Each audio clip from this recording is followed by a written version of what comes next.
When the first beacon belonging to Terri Tora crackled into life back in August, a lot of commanders assumed it was yet another missing person trail. We'd seen them before in Elite Dangerous, a curious breadcrumb quest that Elite Dangerous occasionally drops into the galaxy.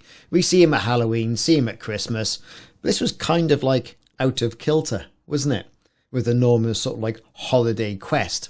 Anyway, no one really sort of paid it much attention. A lot of people did it, they went thanks very much, and that was the end of that.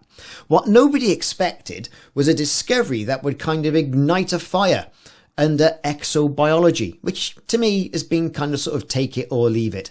For me, scanning plants isn't exactly exciting. I put it there slightly more interesting than mining on the Elite Dangerous scale.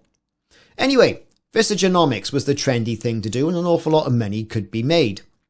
Here we are now, a few months later. The entire galaxy is watching HIP 87621. That's now currently been unlocked by the October Consortium, and there's lots of impressive fauna, plants and stuff going on. It was once hidden behind that permit lock, and now it's the centre of Elite Dangerous galactic bubble political tension. A little bit of scientific intrigue going on, a little bit of exobiology speculation, and I suppose really for good reason, because the Radicoida Unica, I probably pronounced that wrong, so feel free to correct me in the comments, a massive interconnected, seemingly engineered form of alien flora, has opened the door to a few more questions, far larger than any single settlement, faction or scientist, and a bit more than the usual guff we get. So, this is the thing, right? What could this mean for the future of Elite Dangerous and exobiology, gameplay loops, long-term narrative direction? HIP 87621 could be more than just curiosity. It more than likely is the beginning of a new era in Elite Dangerous.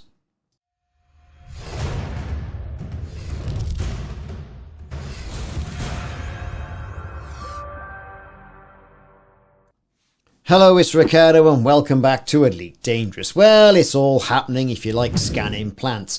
Futuristic David Bellamy's, if you don't know who that is, Google it. He was a botanist, sort of thing. Have been all out and about scanning Radicoida Unica. I probably pronounced it wrong. In the HIP 87621 system. People are making a lot of money there. A lot of money. And there's been a community goal that's offered a new Odyssey type suit. And it's kind of the first Odyssey based community goal we really had. And it is bringing exobiology into the forefront. So what they're saying is with the good old October Consortium, and this is the consortium that's had that section permit locked until it recently, end of October, got released. They've had it, they've been quite elusive in the past, and they got that reputation, if you look at the lore, of being quite elusive. Quiet, well-resourced, deeply protective of its research. But that HIP 87621 system, with all the nice fauna in it, has changed the image overnight.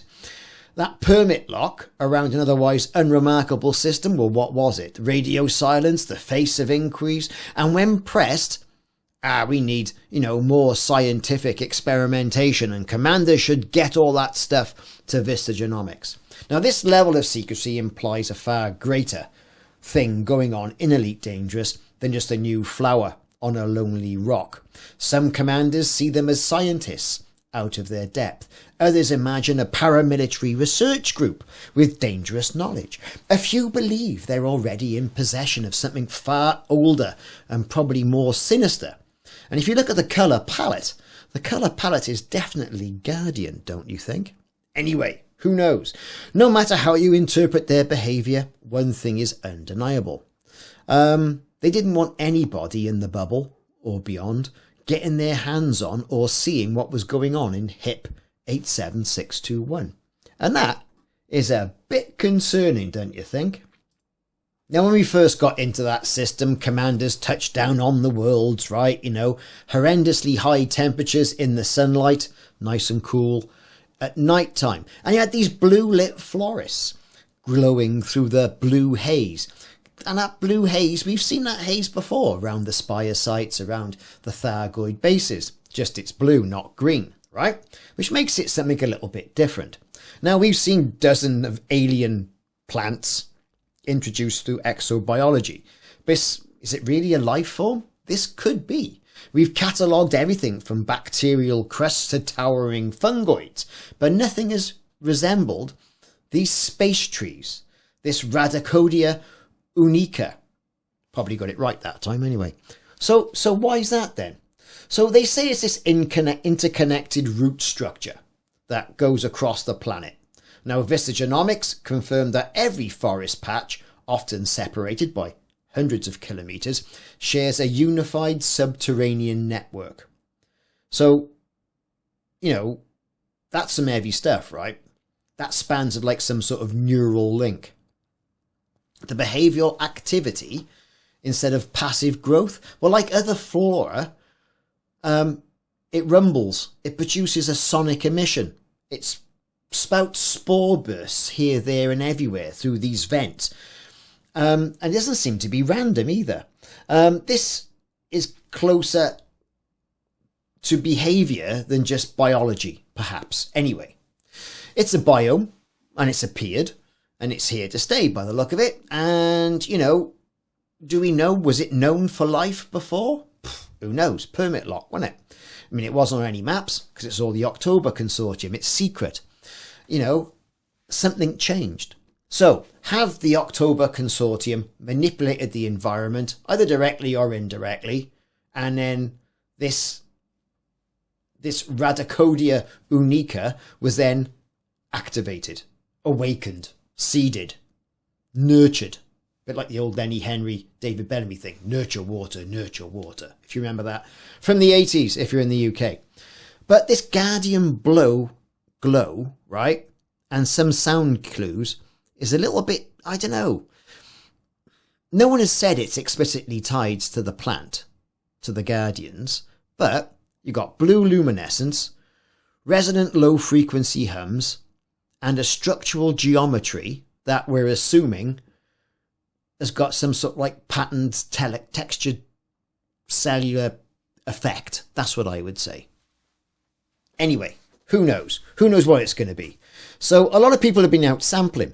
25,000 samples. And what's that going to mean for good old Vistagenomics? Well, they've partied with a bit of cash. Let's face it. But like, you know, up until now, exobiology has been fungoid, bacteria, shrubs, stratum, tubi, you know, that sort of stuff. And this doesn't really fit any of that. So could Frontier be looking to expand exobiology into dynamic life forms? Could this be the start of the spores spreading, you know, this Radicoida Unica stuff across the bubble and beyond? Is it going to be a start of a new biome? Network flora? Are we going to see live forests like Felucia from the Clone Wars? Or is it Pandora from the Avatar series? Or is it something a bit more sinister? Is it a bioweapon? Is it a terraforming scaffold? Is it a Guardian hybrid organism signalling the return of the Guardians getting planets readied? Just like the Thargoid started seeding planets and supporting the Titans. Who knows? Is it a living atmospheric processor? Do you know, like that alien thing they had in Aliens 2? Atmospheric processor, that is. We manufacture those. That's what Burke said. But who knows? Who knows? Who knows? Either way, I think it's going to change what's going on with Elite Dangerous. A lot of people wanted less sparsely sort of like generated planets. This could mean something here. Is there going to be a medicinal use? In which case, what's it trying to solve? Is it going to be something to be used against perhaps the Thargoid captured prisoners of war that were stored on the Titan? Are they going to activate and you need this stuff to get in there and sort them out? Could be, couldn't it? Is this a potential for AI-related organics? I think it's more about terraforming, but the anti-Thargoid one's interesting. So is the Guardian narrative. I don't know. How could it evolve into that gameplay, though? I mean, Elite Dangerous has been historically known for introducing new gameplay loops through narrative-led biological or technological discoveries. The Guardian ruins led to Guardian modules. Thargoid structures led to anti-Xeno weapons and the war. The Titan expanded that AX gameplay. Odyssey Flora created that profession of exobiology. No longer were you trundling around in an SRV, right, just looking at mountains. So, it's got an option. Could there be more multi-phased field research missions? Could there be additional exobiology mechanics coming? Biological threats? Or, like I say, is it the return of the Guardians? Who knows? Either way, possible stories could include more experimentation, I suppose, by the October Consortium, a Guardian root architecture, a Thargoid counter biome. I don't know. Who knows? Terraforming. Or something else a bit more sinister. Who knows? Either way, no one's found Terri Tora yet. They found the ship crashed. She's a silence whistleblower, a guardian of forbidden knowledge, following those clues. And she's a messenger trying to warn the galaxy that something's afoot. And looks like she was silenced by the October Consortium, or at least done a runner. Either way, a lot of money to be made, and it's something else nice to look at. And, the galaxy is watching. We're all watching. What's going to be coming? I don't think HIP 87621 is going to be more than just a location. I think it's going to be more of a warning, perhaps a discovery, and certainly a catalyst for some more things to come. Let me know in the comments. See you soon.